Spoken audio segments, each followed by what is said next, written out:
Steve Caballero is a true icon who not only helped shape the very foundation of modern skateboarding, he's a pioneer of style, progression, creativity, and longevity.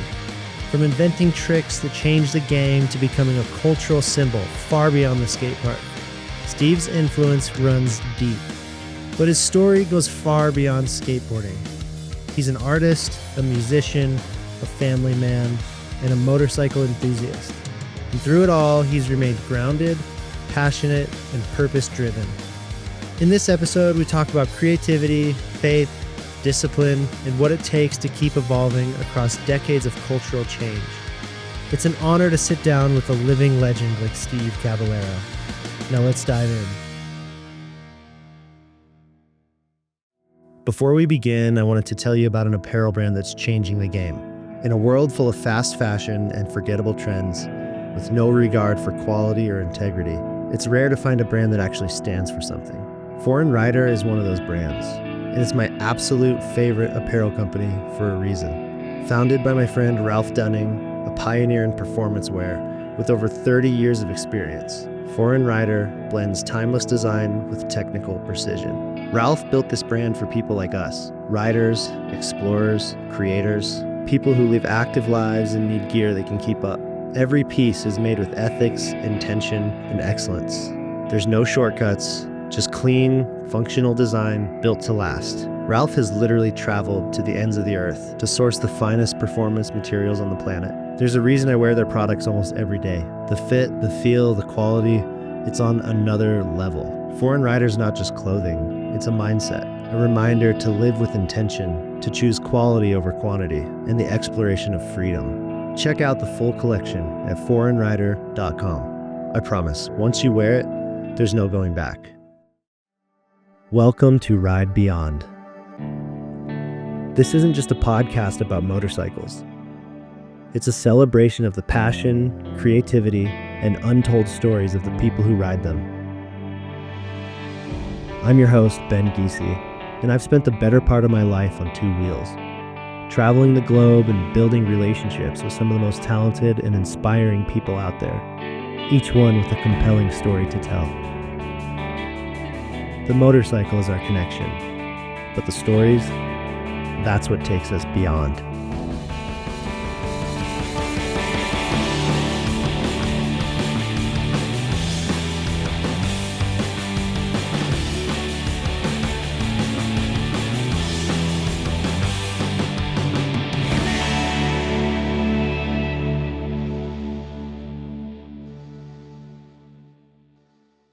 Thank you for giving me a little house tour. It was cool to run through some of your memorabilia, and so impressive just to see, all these moments throughout your life and how art is so integrated into your life. And it's clear to me that your passions really define who you are.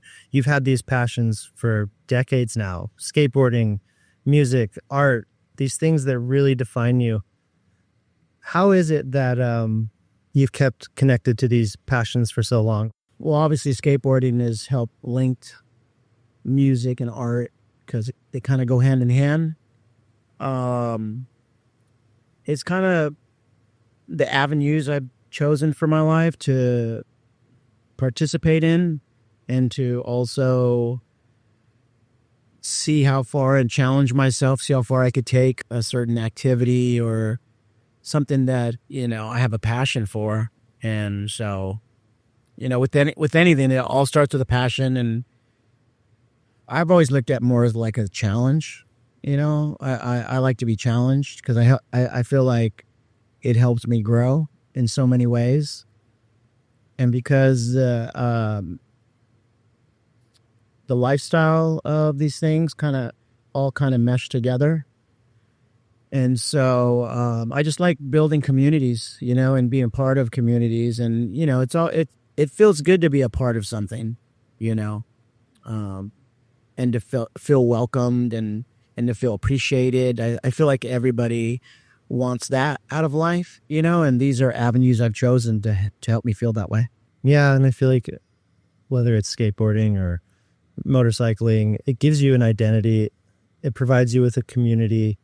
of these like-minded people that you can, share these experiences with. And Yeah, I mean, I never really focused on trying to look for an identity. I've never looked at it that way. I've always just looked at it as just exploring, exploring my full potential as a human being. But, I never really took pride in identifying as a musician or an artist or a skater or a motocross rider. It's just, it's just kind of part of who I am. And I like the fact that I'm multifaceted, and multi-talented in so many things. And, but it's really helped me gauge how, what it takes to be good at anything, and skateboarding was the start of putting in work, failing to succeed, because nothing comes overnight, and I don't really believe in natural talent. I believe that everybody works really hard to develop a skill, and just people aren't around you 24/7, so they don't know what you're thinking. They don't know what how much work you put into something. Only and so failure is important. You have to fail to succeed. Yeah. You said something earlier about how skateboarding and art are kind of the same thing. Can you tell me what you mean by that? The reason why I treat skateboarding and art the same is because it's an open canvas. You can, sky's the limit as far as creativity goes. Which I found out riding a skateboard to even to this day. I started in 1976, and I just didn't really know how far you could take a skateboard. And over the decades, I've seen different people come up with unique things that you never even thought of, and I feel like that's the same with art. We kind of pick and borrow from certain things and then kind of create our own. And I feel like that's the case with skateboarding, with art, with music, is you have a kind of a base or basic fundamentals of a certain sport or activity, and then you create from that, and I love the freedom of that. We're not put in a box where it's got to be a certain way, and so I like the freedom. The progression of action sports has been insane over the decades. Really all action sports, but you came from skateboarding. I was just in your house and you had this wall of boards.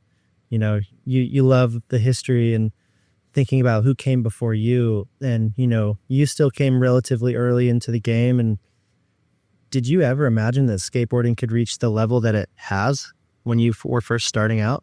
Not really. I was just intrigued of what was in front of me at the moment. And I just watched it develop over the years by just seizing the opportunities that were put in front of me. And so when I look back, it's pretty amazing where skateboarding has come from. You saw it on the wall. Those 20 little boards with clay wheels, steel wheels, to what a modern skateboard looks like today. What the guys were doing in the 60s of just kind of rolling down the sidewalk to now people are skating in pools and doing these crazy tricks on huge 27-foot ramps. And I still feel that there's still room to grow with the sport and how technical it's gotten over the years with street skating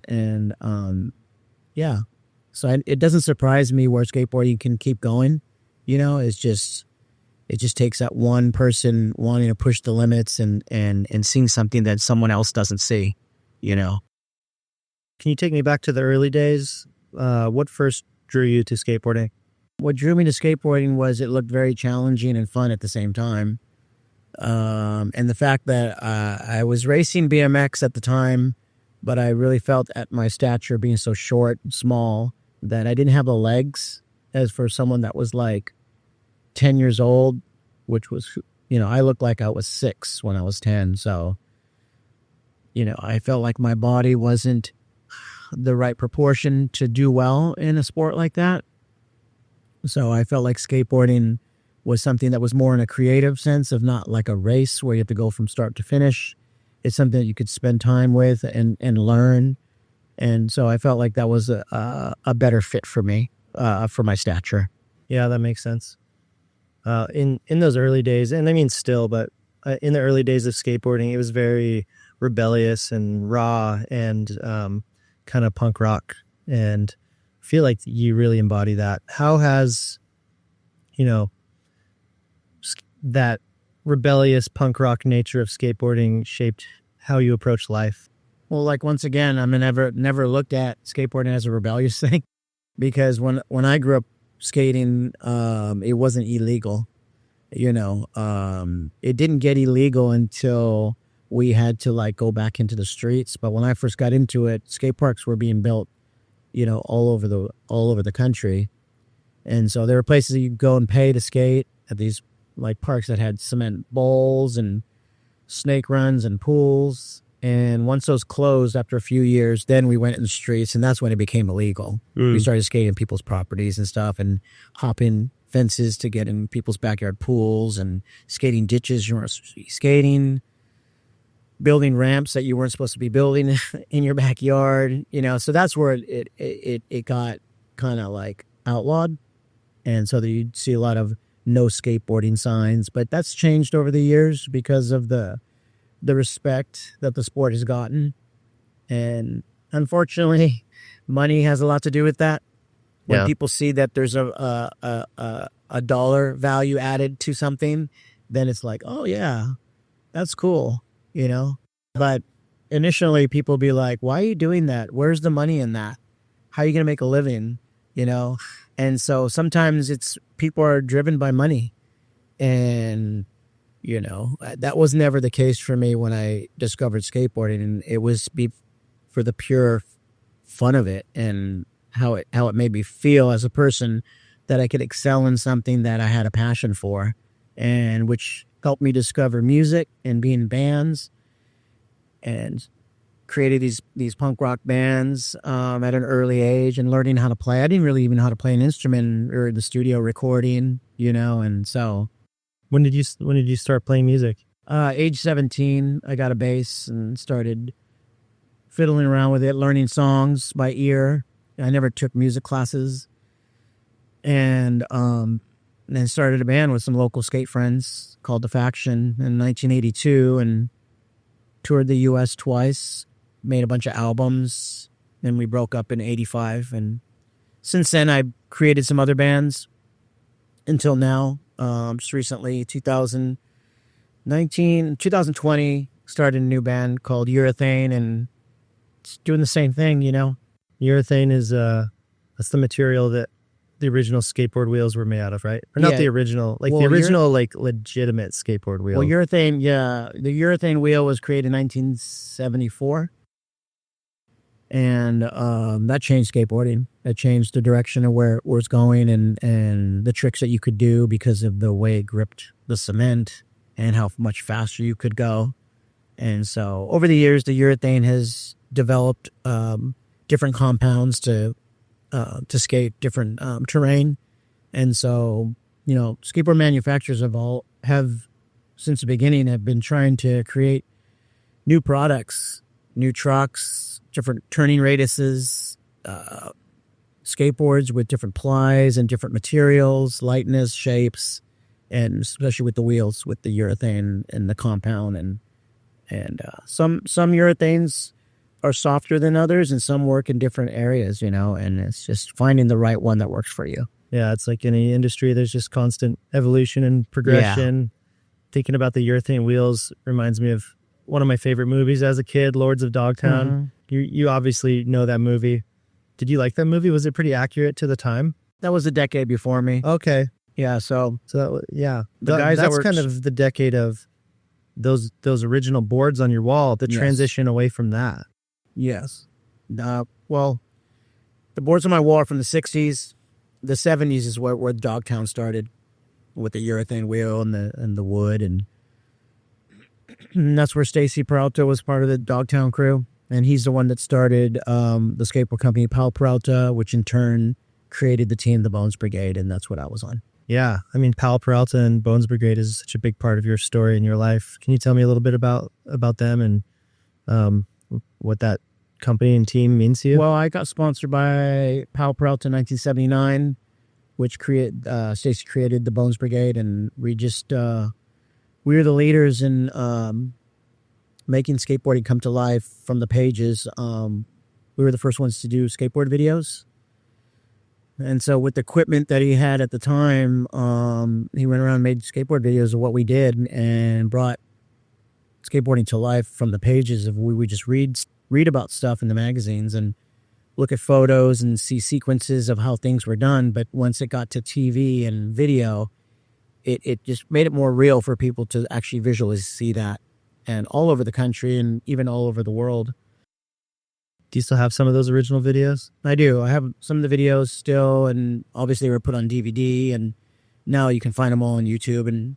And so our company, Powell Peralta, since we were the leaders in that, it helped spawn other companies to do the same thing and have their teams create videos with their teams, and that's what helped progress the sport, because people just started making video parts and started just doing the craziest tricks that weren't really consistent and weren't really like something that you would do in a competition, because you don't want to fall in a competition. People were just doing tricks where you would just do it one time. So it was more shock value, and so there's a lot of skateboarders that aren't competitive skateboarders. They just kind of want to do things once and capture it on film. And so that's what I love about the sport. And the lifestyle of skateboarding is like, it's just not one pigeonholed lifestyle.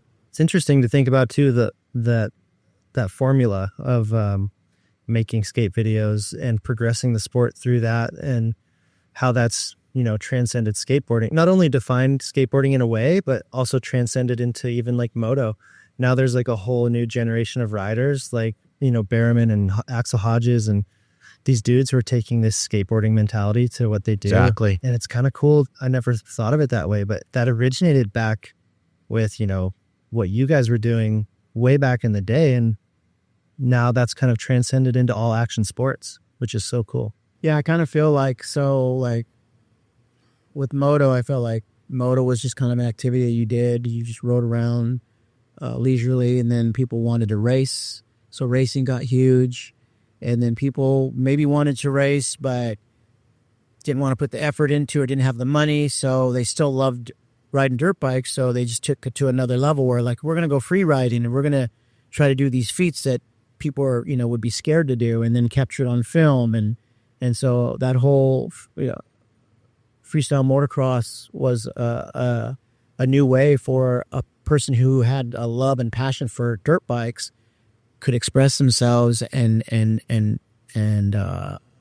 inspire another generation. You know? Man, I was a kid in the late 90s when that was really taking off, and racers were becoming free riders like Carey Hart and all these dudes that, branched off and started doing this freestyle thing that was very rebellious and punk rock. And it really had that kind of skateboarding mentality to it. And it was so attractive as a kid. Mm-hmm. And I thought they were so cool. Yeah. And man, it's really insane to see how the sport has progressed over the years. Yeah, it reminds me of skateboarding. It reminds me of street skating and the fact that now these guys are stars from just what they do, and you get the Nitro Circus, so they're going on tour and they're doing stunts and tours, and it's not about racing, it's about entertainment. And so there's definitely an entertainment value to motocross. There's an entertainment value to skateboarding, and bikes, snowboarding, you name it. How'd you get into riding? Well, I was always a huge fan of motorcycles. Obviously, you saw my collection, my Evel Knievel collection. And so he was a pioneer as far as taking motorcycles to another level and making it entertaining out of it. And so, we used to try, as a kid, looking up to someone like that, you'd get your bike and you'd want to build it to make it look like a motorcycle. And then you'd build ramps that you'd go over like garbage cans that you pretend that there were cars. And, so it's just emulating your heroes, And so once I made enough money to buy a truck and buy a dirt bike, I started riding dirt bikes. And I have to say the Vans Warped Tour was a big played a big part because of the freestyle guys that were on tour with us in the late 90s to early 2000s. Having them on tour and watching them perform every day was exciting, you know, and so I wanted to learn how to fly in the air on a bike, you know, and go fast, and so I started riding at age 35. That's cool, Yeah, man. so rode for 5 years, and then I was getting remarried and starting a family, so I thought I should put the bike away and concentrate on that, and because motorcycles are dangerous. There's no lie about that, and so I was just kind of thinking ahead and about my responsibilities as a parent, as a husband, to focus on that. So I put the bikes away until the kids got old enough to ride, and so I got another bike and got them bikes. Oh, so your kids ride as well? They did. They did. They don't do anymore. Maybe lost interest? Yeah, they lost interest. But so I rode for 5 years, and then I quit for 7, and then in 2012 I got another dirt bike, and I've been riding ever since. Which in turn, motocross got me into mountain biking, which in turn mountain biking has now got me into dirt jumping. So That's insane, dude. I'm kind of going back to square one on a bike. That's you know. amazing. I Full circle. I kind of did the opposite. You know, I started as a kid, like on a BMX bike, and I loved dirt jumping. And as I got older, I'm like, dude, screw dirt jumping. That's too dangerous. And, you know, here I am. I'm, 20 years younger than you, Yeah. 25 years younger than you. And you're like, I'm going to go dirt jumping. Yeah. That's insane. Yeah, I mean, it's just about the way my brain works, And I don't really focus on my age. I focus on my health and my mentality. And I'm still a kid at heart, and that's how I kind of approach things. And but I realize that the body doesn't work as well the same. So I have to take calculated risks when it comes to ride my dirt bike, mountain biking, and dirt jumping, and even skateboarding. I mean, they're all dangerous activities, You have to be a little bit crazy, Yeah, there's something. I mean, there's something about action sports athletes. There's something kind of wrong with you There's some guys. screw loose in here. Yeah, for sure. Yeah, I mean, I watched videos of Tony Hawk on his half pipe, just like doing crazy stuff, and getting super injured. And I'm like, man, what is it that keeps you guys going for so long? And We learned that suffering's part of life. If you're afraid to suffer, then you're going to have a hard time figuring out your full potential as a human being. It's just part of life. Yeah. And so I've learned to deal with the suffering and deal with the pain, and just know that pain's temporary. And, healing is another part of life as well, so. having the patience to heal and recover, and especially as you get older, you have to be a little smarter about the things you do and how you approach it. You do, but if you want to make an impact and you want to stand out, you got to do things that people are afraid to do. That's what separates you guys from the rest of the population. Fear is pretty powerful. When you can shut that off and do it anyways, that's pretty amazing. I don't know. I don't know if it's what's that was saying? Is it the life in your years or the years in your life? What's more important? Living a full life of nothing to show for or nothing to be proud of, or a short life of some amazing things that you've done. And, It's so true. And how you've affected other people. And, that's huge for me too. This November I have a life documentary coming out. Oh, cool. Yeah. And it's coming out November 20th. We just finished it. Produced by Sandoval Studios. Manny Sandoval is the producer, filmer. And it's an 1.5-hour length film. It got picked up by Fathom. And so it's going to be released nationwide, about 800 to 1,000 theaters for a full week. If it books really well the first week, it could go 2 weeks. But yeah, I'm really proud of this piece, and I feel people are going to really enjoy this film because there's a lot of vulnerability in the film, and there's a lot of things that I expose that people don't know about me and my family, my upbringing, and the way I think and the things that I've gone through. Not a lot of people don't really show a lot of the difficulties in life that you deal with as an athlete, as a father, as a husband, and hopefully this film exposes enough that people will see it and connect with it, and they'll be able to take something from the film, but be inspired, encouraged, because maybe they're going through the same thing, I want to give a shout out to my amazing sponsor, Rider Justice. There's a lot stacked against us as riders. The unpredictable things that can happen out on the road, and there's a general negative perception of motorcyclists in the courts when something unfortunate happens. Thankfully, there's someone out there who's been fighting for us, like really fighting for over 25 years, and that's Scott O'Sullivan of Rider Justice. Scott is not just a lawyer, he's an advocate for riders. The kind who shows up to rallies, sits on nonprofit boards, gives free legal advice to riders in need, and truly fights for our rights. He launched Rider Justice to stand up for all of us, on the road, in the courtroom, and in our culture. If you've been hurt in a crash, if you've lost someone, or if you just want to know your rights as a rider, go to riderjustice.com. Well, especially someone like you, you see people online and you see like their career on TV and you see the highlight reel, all these milestones they've accomplished and incredible moments. And on Instagram, you see like the best part of their day. And yeah. You don't know what people are going through. No matter where you are in life, whether you're a celebrity or just your average Joe, like everybody's dealing with something. And I think it's nice for people, like if you're an average person having struggles, it's nice to hear that Steve Caballero has human problems as well, Everybody, musicians, Hollywood stars, athletes, we've all come from somewhere. And so hopefully this film will show you where I came from and what I had to do to get to where I am now.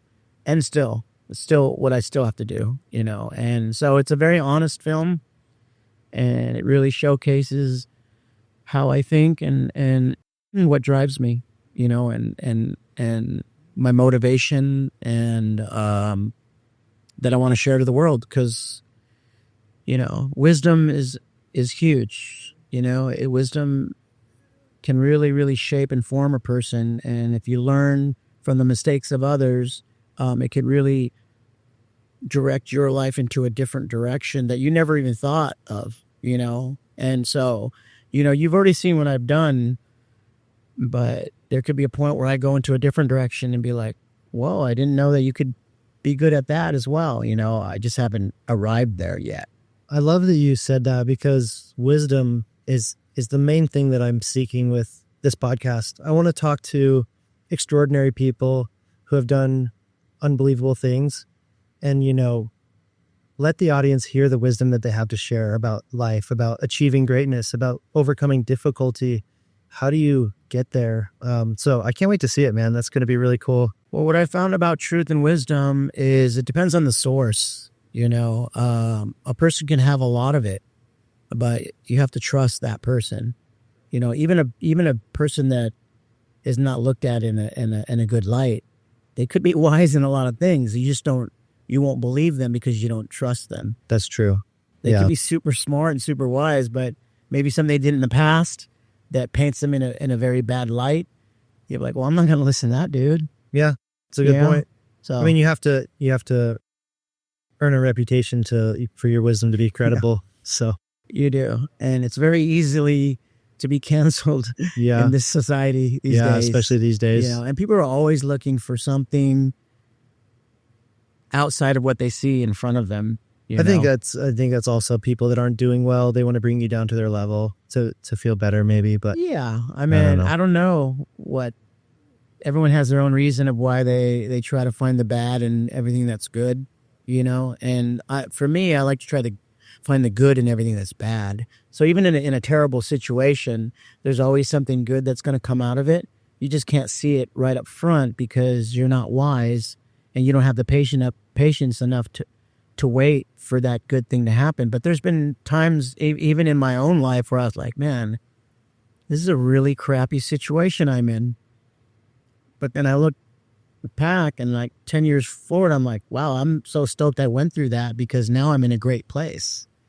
So, that's where wisdom comes, as someone who's not mature, you can't see that.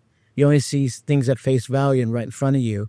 And like, let's say you're getting fired by a job, or you're getting broken up in a relationship, or someone passes away, or you get demoted. I mean, there's a reason why that's happening, but don't always focus on that. Focus on what good can come out of this. Well, generally, when you look back on those moments, it leads to something better. And like, it's that cliche, like every door that closes, a new one opens. Exactly. But it's so true. And like, even me, I got my dream job at DC Shoes. I was a designer there. I was like the lead for their moto department. Dude, as a young 20-something-year-old, having that job was like my dream. That was my world. That was who I was. And then, was Jeff Taylor working there? Jeff Taylor was my boss. I love Jeff, dude. He's awesome. He's my boss at YT. Hell yeah. Oh, sick. Yeah, he's there now. I love Jeff Taylor. Yeah. I worked with Jeff. He's the one who had to give me the news that, a new CEO had come in and he wiped the slate clean. He was going to, restructure things. And basically the entire creative team got laid off. Jeff Taylor brought me into his office, told me like, we have to let you go. And my world was shattered. But you know what? A couple months later, I started a motorcycle magazine, and it's led me on this incredible trajectory of freedom and traveling the world and meeting people like Steve Caballero and telling their stories. And I'm like, holy shit, I'm so glad I don't work at DC Shoes now. Like, I have my own thing, my own brand, and my life is so much better now. You want to hear something ironic? So that happened to you at DC. That's the same thing that happened to Jeff Taylor at Fox Racing. You know that, right? I don't know the stories. I know he was there for a while and then ended up not being there. A new CEO came in, and that CEO brought Jeff's job, which Jeff was doing an amazing job at Fox, but a new CEO coming with his job, where's Jeff going to go? So at the point, he probably thought that was like, wow, this is so lame. Like, I'm in this situation, but look where he landed. I mean, he loves his job even more now at YT, and good, which was beneficial for me because now I get hooked up by YT. Hell yeah. Mountain bike. So it's cool to have that relationship with Jeff. I mean, I've known Jeff for years. He was my teammate on Pal Peralta. Oh, that's amazing. Did you know that? I did not know that. Yeah, he was my teammate, vert skater from Texas.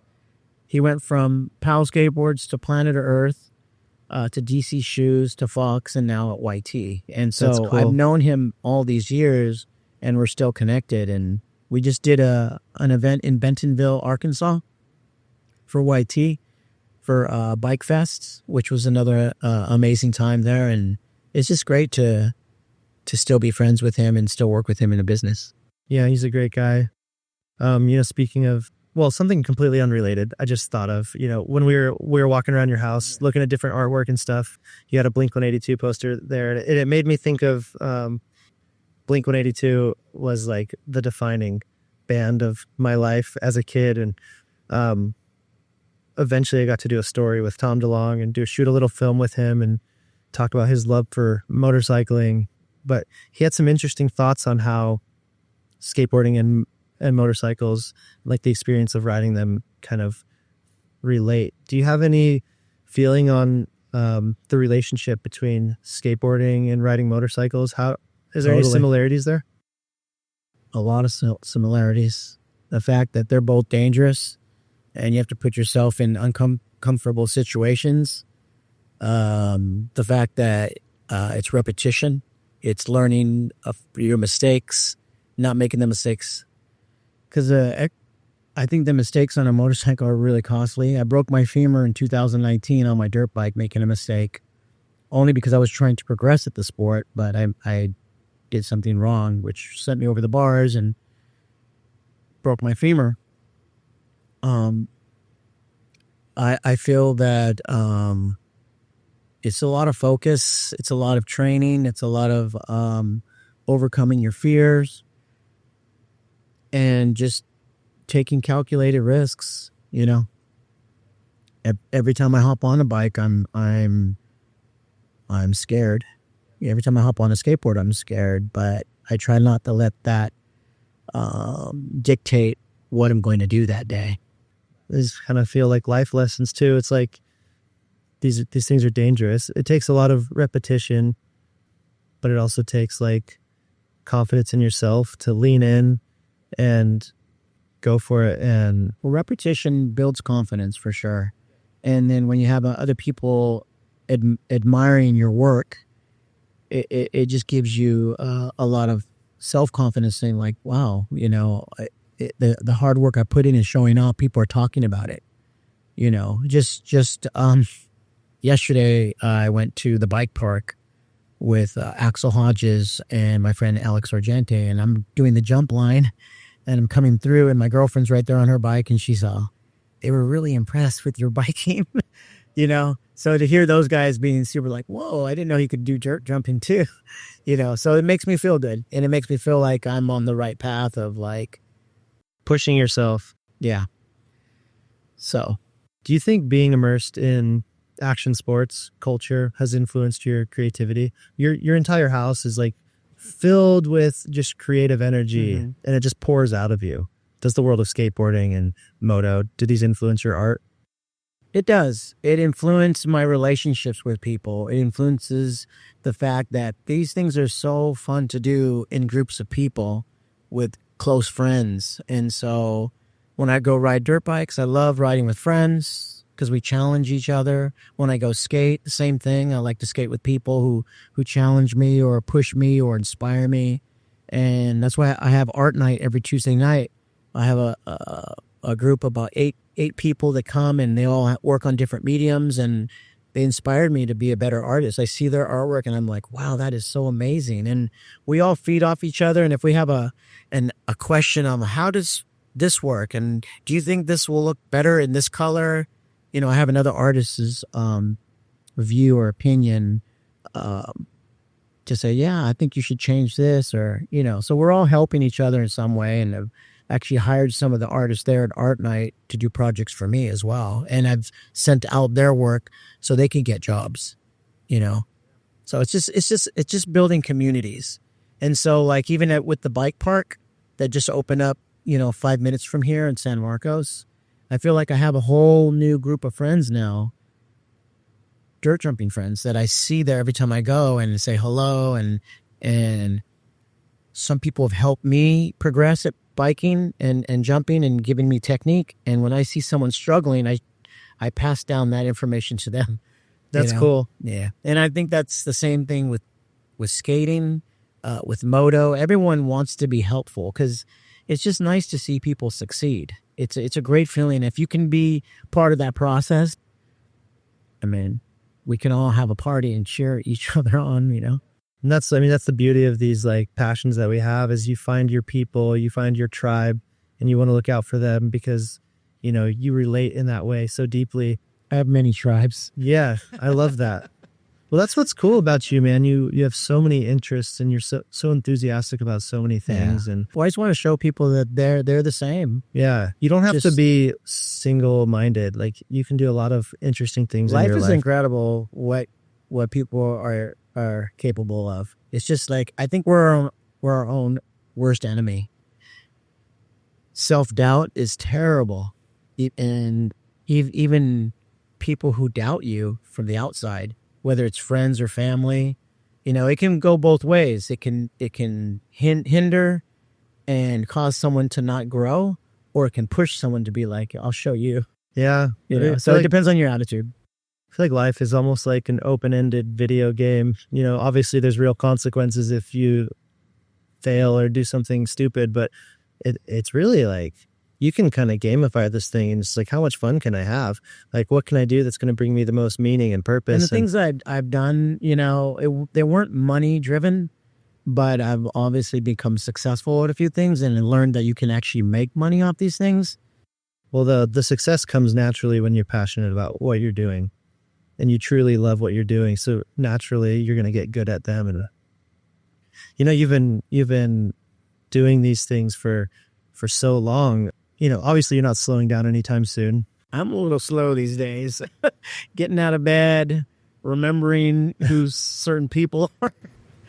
Well, what's the secret to staying so active at 60? You're 60, right? I'm 60 Yeah. now. What's the secret to staying active? Because, you know, as you know, You just said it. Stay active. Just keep doing it. Keep, what I have learned, which I wish I practice and at an earlier age, is to be more mobile, have more mobility, because obviously when you get older, you get a little bit more, muscles get tighter. And the sports that I do, they're rigorous. So there's a lot of like work with your arms and your legs, and you build muscle. But building muscle isn't the main thing. Is you have to learn how to be flexible as well. And so even though you're building muscle, you should be able to flex that muscle. And so flexibility is really important in an older age. If you want to just maintain what you're doing, and just repetition, and just don't stop doing the things that you love to doing. You know, there's a lot of people who so-called grow up and, become responsible with their daily jobs, or they start families and they spend more time with their wives and their kids if they have kids. But still take some time to yourself and go enjoy the things that you love doing, and I feel like you won't have regrets. The older you get, you won't regret that you stopped doing because it's a lot harder to come back to something that you've given up for a while, because you lose the confidence for one. I feel like your mental state is huge when it comes to trying anything. You have to have a really strong, positive outlook, and you have to be very confident to do anything in life. I mean, you have to believe in yourself, because if there's no one else believing in you, who's going to help you work through that? Yeah. Has your relationship with taking risk changed over time? Because I take a lot of calculated risks. But you just picked up dirt jumping, which is one of the most dangerous things you can do. Yeah, I mean it's all about timing. So closer to the point where we're going on tour this summer with the band, and they rely on me to be playing guitar in this band. Closer to that, I'm going to probably take less risks, but we're leaving at a certain time, so I could take a certain risk, and if I get hurt, maybe be able to heal in time to go do my job. What a crazy way to live your life. Yeah, but there's be some times where we have a show we're going to play on Friday night, and the bandmates are like, "You're going to go do what on Wednesday? You're going to go to the track?" Or they're like, and I come home and I survived. I'll be playing that show. Well, I mean, it's kind of like when you had kids and you took a break from moto for a few years. It's just calculated risk, or minimizing risk when it's necessary, and then being a little more bold when you have less to lose in the moment. Well, I started getting better at riding dirt bike. I started getting faster, started jumping bigger jumps, and then there was a time in the industry where Ernesto Fonseca got paralyzed. Then I think a young kid died at our local track. And it was just a combination of those things, of me getting married and starting a new family. I think, God was just saying, hey, just chill out for a little bit. You got another responsibility you're getting into. And so that can wait. And so I was fine with that. Like I said, motocross was just a hobby for me. So it wasn't something that I didn't care that I was going to let go for a bit. So I want to talk about having scoliosis, having a structural challenge like that. How did that affect you in skateboarding? Do you feel like it gave you any disadvantage, or did it just give you a unique style? I didn't even really know about it until my parents told me that I had that. But I think there's certain forms of scoliosis that can affect you physically and mentally. Mine's not that bad where it doesn't cause you pain or anything. No. The scoliosis is just this curvature of a spine, and some curves are way gnarlier than others. Mine's barely, and they can curve one way or another way. So it didn't really affect me. As far as my appearance and my neck, how it's tilted to the side, that has nothing to do with my scoliosis at all. It has everything to do with one of my glands growing longer and stronger than the other that pulled my neck to the side. So people think that that's why I lean my head to the side, but it's not. It has nothing to do with scoliosis. Oh, interesting. Yeah. I always thought it was maybe... It had everything to do with back pain and going to the chiropractor because maybe I lifted something too long and pinched a nerve. Right. But it's definitely not straight. It has a slight curve to it. Is there any like physical training you can do to offset that scoliosis, or no? Is it just kind of is what it is? Not really. You're just born with what you're born with, and you have to deal with it any way you can, you know. But like I said, obviously it hasn't affected me that much. I love earlier you said age is a state of mind. I think you embody that so well. It means it feels weird to be the same age as old people. Right?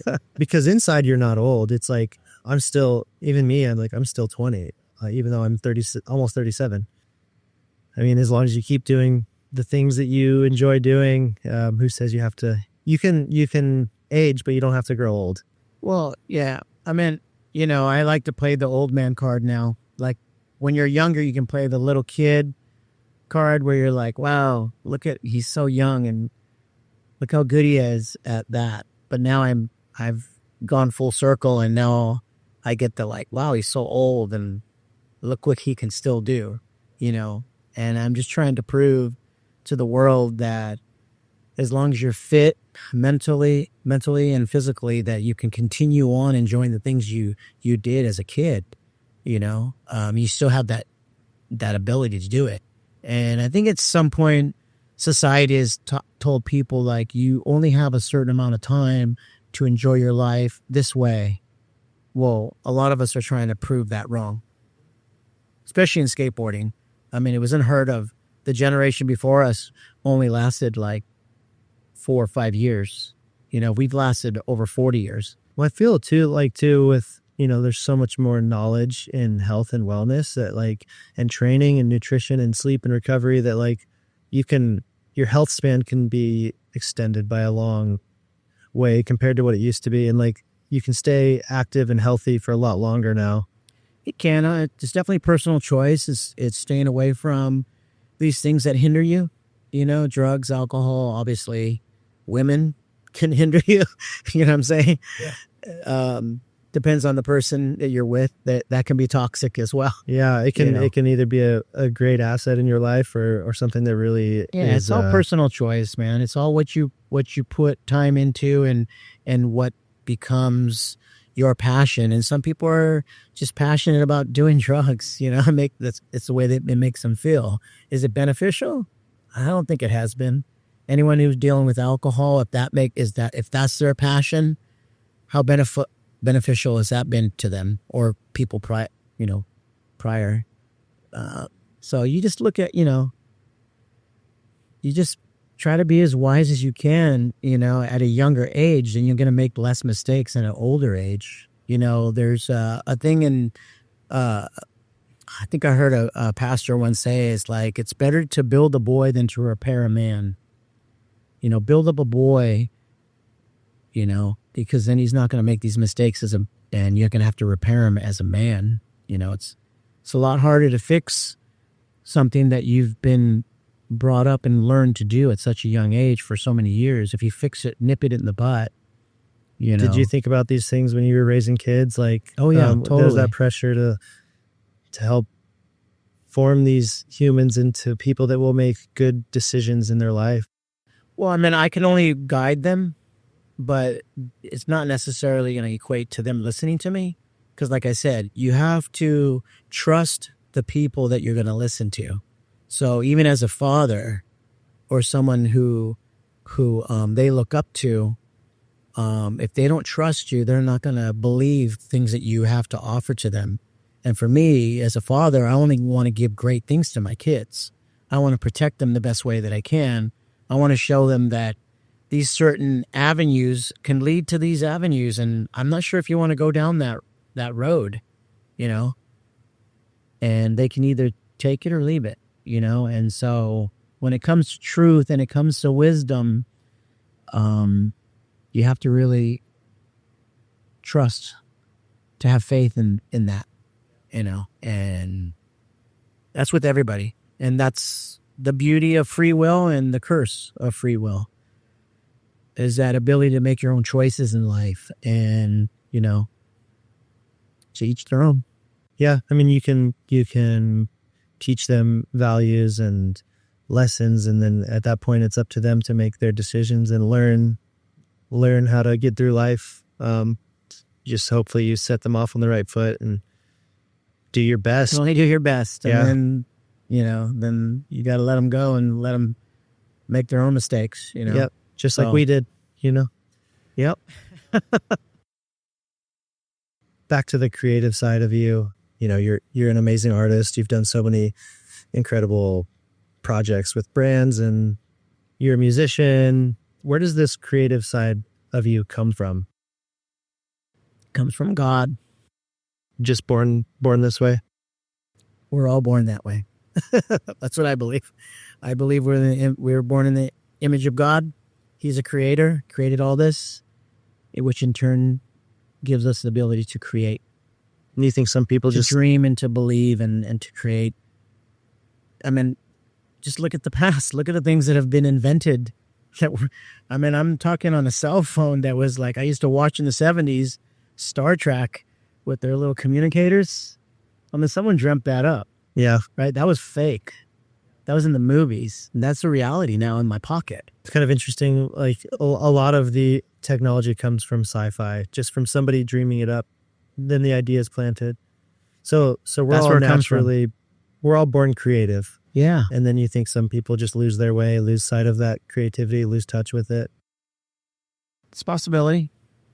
Because not everybody is in tune with that. They're not in tune with it because they haven't really discovered it yet, or maybe someone has pushed that thought out of their head. And fear has a lot to do with that. And a lot of people are afraid of making mistakes. Judgment. Afraid of judgment. Afraid of what people are going to think about you if you're looking at a certain thing a certain way. And why are you even looking at that? Why are you even trying that? That doubt. Why do you care what people think? Because we want to be accepted. We want to be loved. And so when people put that fear and doubt in you, it hinders your growth. And I'm trying to promote the opposite of that. I'm trying to promote the fact that you are creative. Some people go like, well, I'm not an artist. Yeah, you are. You just haven't discovered that yet. Well, I'm not a musician. Yes, you are. You might not know the technical ability on how to play music yet, but you can learn that. Yeah. Do you have a favorite, or do you have any favorite art projects or commissions that you've done? Yeah. What can you name some that really stand out to you? Well, the recent one I did with Thrill Seekers, Austin Prida. Dude, I love Austin. I traveled, I've done a few trips with Austin. Yeah. We traveled through Costa Rica together on bikes, and then more recently we went through the Himalayas in India together. Oh, cool. Austin's the man, dude. He's awesome, and he's another perfect example of an entrepreneur, and doesn't let people tell him no. He's got these ideas and he follows through, and he had this idea to do a collab with me and Taka, the freestyle, Japanese freestyle. And so we did, and it was a huge success, That's cool. And so that was one great collab I did. The other great collab was with Indian Motorcycles, where I was picked one out of 5 artists to do these tanks. You might have saw I remember that. Like when you walk up the stairs, the tank is right there. It's one I created for Indian Motorcycles. I did a helmet for Shift. Created a helmet, and they made gear out of... Shift is no longer around. Was a subsidiary of Fox Racing. They kind of ousted that. Kind of sad, man. Shift was so cool. It was cool. And I still have a lot of Shift gear that I wear. Back to the OG freestyle moto days, Yes. I thought Shift was so cool. Just that simple black jersey with the 2 stripes across it. Yeah. So that was another great artist collab I did with them. And so these are motorcycle collabs. You know, I've done one with Yoshimura pipes as well. I did a t-shirt for them for their Yoshimura little mini bikes that they have with the pipes that they put on for racing. I have a collab coming out from Tasco Gloves that's local. I built or I designed a dragon scaled glove for them that's coming out. Oh, that's cool. Yeah. Nice. So sky's the limit, you know, just people reach out, and I'm a yes man. I say yes to a lot of things. Even though I've never done it, I say yes and then put that challenge on me.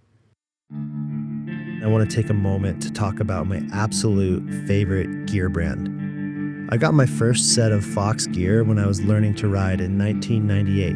Not just because it looked cool, but because it meant something to me. That Fox head was more than just a logo. It was an identity. All these years later, I'm still wearing Fox, and it still means just as much. For 50 years, Fox Racing has been chasing the edge, pushing the limits of what's possible with moto gear. From past legends to the next generation of riders, Fox has never stopped evolving. And through it all, the mission has always stayed the same: build the most advanced gear on the planet for those bold enough to push beyond the limit. I've been part of this journey since I was a kid, and I'm proud to still fly the Fox head. Go check out the latest gear at foxracing.com. Tell me about your band. So Urethane was created during COVID when everything was shut down. Got approached by a gentleman who wanted to try out for this other band that I was jamming with. And he gave me a demo tape. I played it to them. They weren't too stoked on his voice. I was. So I left that band and I joined with our singer Tim. And we created the band Urethane, and he found a drummer. We were a three-piece for a while. I played bass, and then 4 months into it, I decided I wanted to play guitar too, so we got a bass player named Chad. He was a singer for a band called Skipjack, and we became a four-piece, and I went back to guitar, which is, you know, my main love. I love playing guitar, the sound and the tones and everything. And we wrote a record during that time. And when COVID was over, we had finished an album and we were ready to play. And we played shows and we went on tour. We've done 2 tours in Europe. We're working on our 3rd one this summer. We've gone to Asia last summer and we're working on a new album. So we just got showcased on the re-release of Tony Hawk's Pro Skater 3 and 4. Oh, that's epic. Which is pretty amazing. Yeah, that's another project. I'm just trying to take it as far as I can and see what happens with it, you know, and just having fun with it and, you know, just putting in the miles and seeing what we can do with how far we can go with music. Hey guys, I just wanted to take a quick break here. I spoke with Cab after the interview and we talked about his band Urethane, and I thought it would be cool to share one of their songs here so you guys could hear what they sound like. This is a song called Gravity. I think it's pretty cool. I hope you guys like it. It's a good vibe, and give it a listen, and then we'll jump back into the interview.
It's a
Gravity.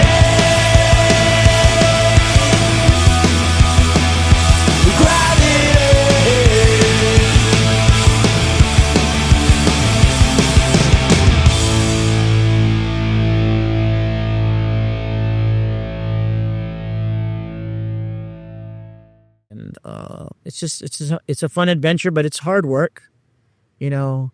And this is how hard a work it is. I went on tour a couple summers ago, and when I got back, I was supposed to race a surfer cross at Paula, but my back hurt so bad from touring those 3 weeks prior, lifting my gear, unloading it, sleeping in whatever couches and youth hostels, and driving hours and hours to the next gig, pulling the gear out, playing. I've been doing that for 3.5 weeks straight.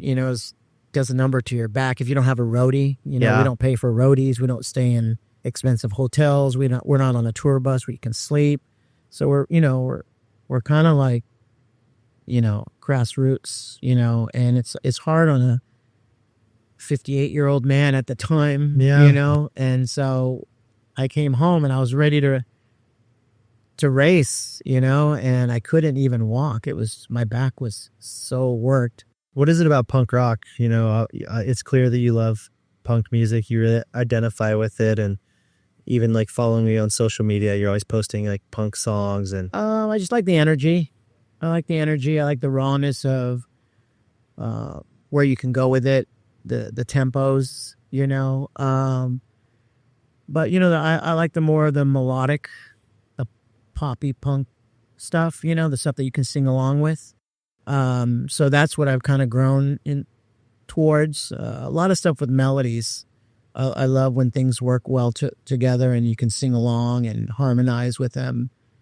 And just the power of electric guitar, that crunch, and that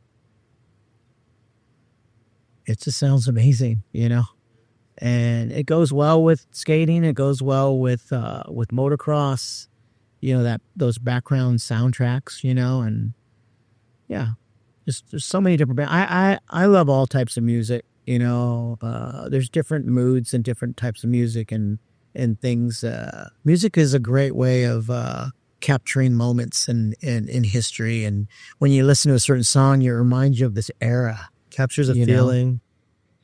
I feel like punk rock is like a release of some sort. It's almost like, you're getting that energy out, you're getting that tension out. And it's kind of like riding a bike or skateboard. How important is it for you to have these outlets in your life?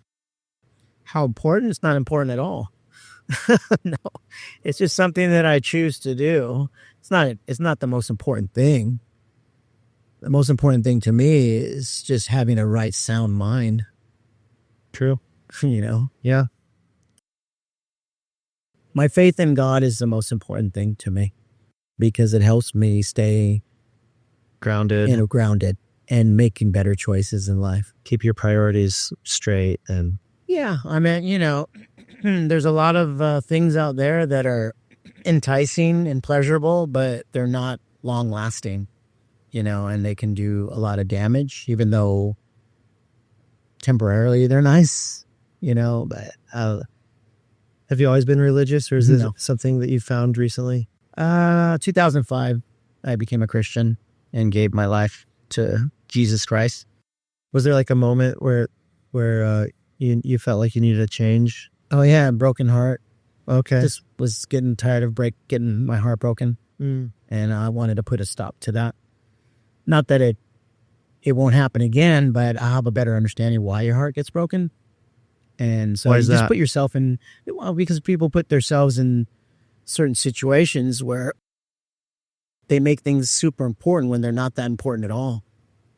And Jesus Christ teaches me what's important.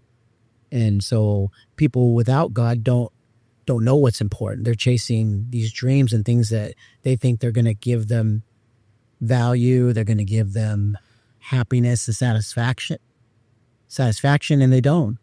And it's a proven fact. I mean, you see movie stars, you see musicians who are famous, and you see top athletes committing suicide. I mean, there's a reason for that. They definitely didn't have God in their lives. Yeah, their priorities are in the wrong place. Their priorities are in the wrong place. And a lot of times you don't realize that until you're old at the end and you're like, man, I was worried about all the wrong things. Yeah. I'm actually glad I didn't grow up in the church because I don't think I wouldn't appreciate it as much as I do. I grew up outside of the church. So I grew up as I'm a not sure to a non-believer. Like at one point I was an atheist. Yeah. Interesting. Interesting how life changes and perspectives change, and it's all how you think. Yeah. It can change in a second. Yeah. One day you could be thinking like, I don't believe in that. And next day you're like, I do believe in that. Mm-hmm. And having the humility to change your mind. Definitely have a lot of humility does help you change. Pride makes you stay the same. There's no room for change. There's no room for a correction. Your pride and There's ego. no room for accountability. That's what I love about my relationship with God. It's taught me accountability. It's taught me how to get over guilt. It's taught me that all people make mistakes. It's taught me that no man is good. Everyone has fallen short. At least no man is good all the time. We make mistakes. We make mistakes. Yeah. I mean, pretty much people compare their goodness to someone else's badness. Like if you ask anybody, are you a good person? Of course you're going to say, yeah, well, I'm not as bad as that dude. I haven't done that. But if you compare your goodness to God's goodness, you're like filthy rags. You know what I'm saying? Because the way that we look at things, the way we treat people, the way our selfishness is what causes us to treat people in ways that they shouldn't be treated. Because we're looking out for number one. When you look out for other people, that's a sign of compassion and a sign of unconditional love. Because most people gauge their love on like, well, if you do this for me, I'll do that for you. Or I'll do that for you if you do this for me. See, that's not love. You know what I'm saying? Like, I'm going to invite you somewhere, but you better invite me somewhere next time too. It's like, that's not genuine. It's not genuine. It's not, that's a love with a condition.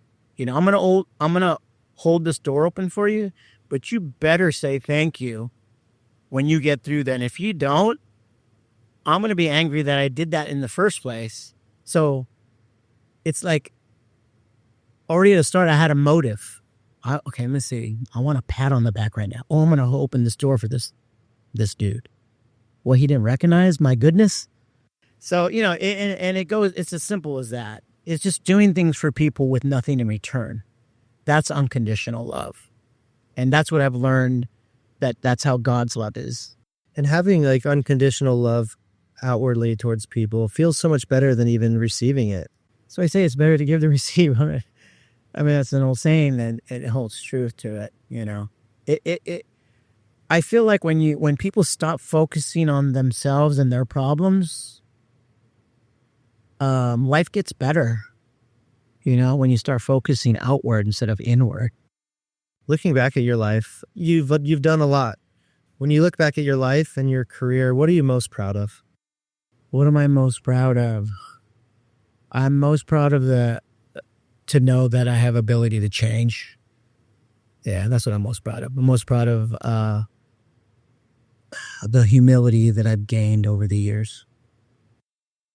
Being able to adapt and learn from... Just being able to like accept things for what they are, and have less expectations of people and situations, and less expectations, less disappointments. I think accepting things for how they are and not wishing for more is like...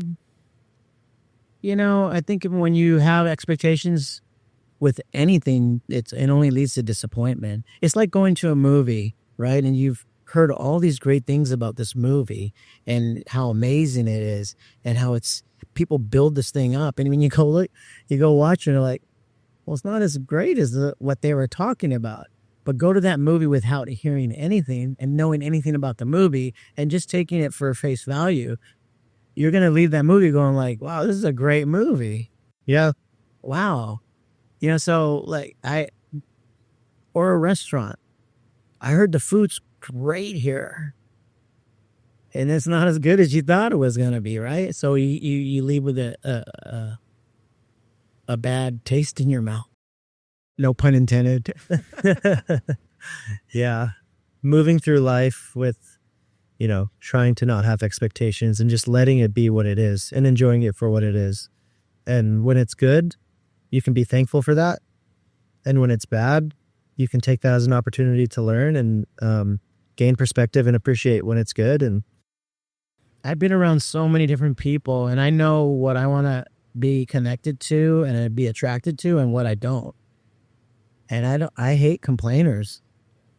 I do not like being around people who complain, who aren't grateful. It's just annoying. yeah, it's a drag. And I feel bad for people that live that way. Yeah, it's like me going, let's say I went to the bike park and like, man, this bike park's so terrible. Yeah, I don't want to be. I thought it was going to be better. It's like that. Or just go like, you know what? It's okay. It's not as good as the other part, but I'm just going to deal with it. And then you have fun at it. You forget about how terrible you thought it was, So it's a mindset. It's just changing your attitude. And I feel like that's what makes the world go round, is the way that you look at the world and your attitude. And it can change the dynamic of the people around you and your life. And then you can realize, man, I had such a great life. Why'd you have such a great life? Because I had a great attitude. Why'd you have a shitty life? Because I had a shitty attitude. Yeah, I mean, your experience of the world is really just your perception of your experience. Perception, yeah. It's like everybody just has objective experiences. And there's going to be good ones and there's going to be bad ones. The quality of your life is determined by your perception of those experiences. Yeah. Which is great. I mean, you should experience those terrible things, because I was just talking to my girlfriend that I have now. It's like, I'm so grateful to experience all those terrible relationships, because now I appreciate you. You know what I mean? I appreciate how well we connect. If I didn't have those terrible situations and relationships, I wouldn't appreciate what I have now, So those are important too. And that's such a beautiful perspective, man, to like be able to step back and be grateful for the bad things that happen and like understand that those are points where you can learn and really appreciate when it's good. It's like, I've said this a bunch, but it's like when you're sick, like when you have the flu, all you care about is feeling better. And then when you feel better, you're so thankful to feel good. Like normally you don't really, you take it for granted, but through the bad time is when you appreciate when things are even just normal. So it's all about perspective and being able to appreciate that and like not take it for granted when things are good. No, totally. It's like the fact that I can wake up out of bed, get up, put my shoes on, go make a cup of coffee. It's like when I broke my femur in 2019, it really made me appreciate walking again, because I couldn't walk.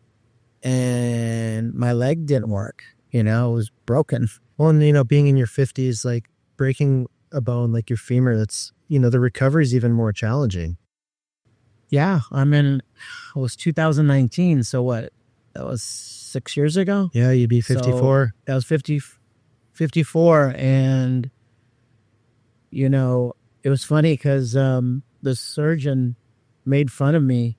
He's like, man, I was drilling into your bone and the drill bit was smoking, meaning that he couldn't get the drill to go in there because my bones were so dense. Mm-hmm. He's like, you have bones like a 16-year-old. It's from skateboarding. Your bones get stronger through impact. Oh, is it? Yeah. Through like, running and jumping and impacts. Dude, skateboarding, you have constant impact. And I think that's why your bones are so strong. Jumping down all those stairs and jumping down those pools. Yeah. So he was laughing. He's like, I can't believe how strong your bones are. Dude, and I go, I don't even drink milk. That's great. Most like older dudes, they're saying, hey, your bones are brittle. Yeah. So that's cool. What does freedom mean to you? Freedom means the ability to express yourself with no limits. Is that what you're seeking through art and music and skateboarding and Pretty riding? much. I mean, where's the limit in skateboarding? There are none. Where's the limit in artwork? Where's the limit in music? So in a way, you find freedom through those things. Yeah, that's why people enjoy it. You know, the ability to express yourself in a creative way and don't have someone over your shoulder saying, hey, you can't do it that way. You know? What kind of message do you hope your life story sends to the younger generations? Just stay open-minded. Just stay open-minded and learn to trust people. Just learn to trust people. That's it. Do you ever fear the passage of time? Like I said, I have a purpose, and I think I've lived through my purpose. I have a true understanding what life's about because of my relationship with God. So I could die tomorrow, happy man. That's beautiful. You know, you've carved your own path in life and really stayed true to who you are. Who am I?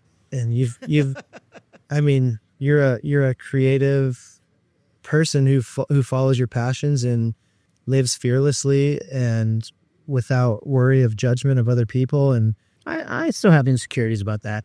I'm human. I have insecurities of being judged. Everyone does. No one wants to be judged. Yeah, I mean, we all have it, but there is a certain point where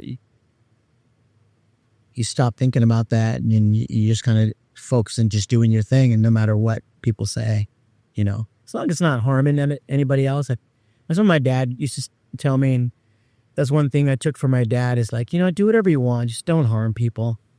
How do you get past that, the fear of that, of like worrying about what other people think? Doing what's true to you without fear of what other people think. Past the fear of that? Yeah. Just realize that their opinion doesn't matter.